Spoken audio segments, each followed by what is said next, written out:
Ang 10 utos. Sinabi ng Panginoon, Ako ang Panginoon na inyong Diyos, na naglabas sa inyo sa Ehipto kung saan kayo inalipin.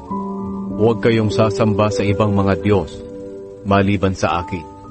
Huwag kayong gagawa ng mga Diyos-Diyosan na anyo ng anumang bagay sa langit o sa lupa o sa tubig.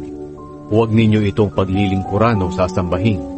Dahil ako ang Panginoon na inyong Diyos, ay ayaw na may sinasamba kayong iba. Pinaparusahan ko ang mga nagkakasala sa akin, pati na ang mga anak hanggang sa 3 at 4 na henerasyon ng mga napupuot sa akin. Pero ipinapakita ko ang aking pagmamahal sa napakaraming henerasyon na nagmamahal sa akin at sumusunod sa mga utos ko. Huwag ninyong gagamitin ang pangalan ko sa walang kabuluhan. Ako ang Panginoon na inyo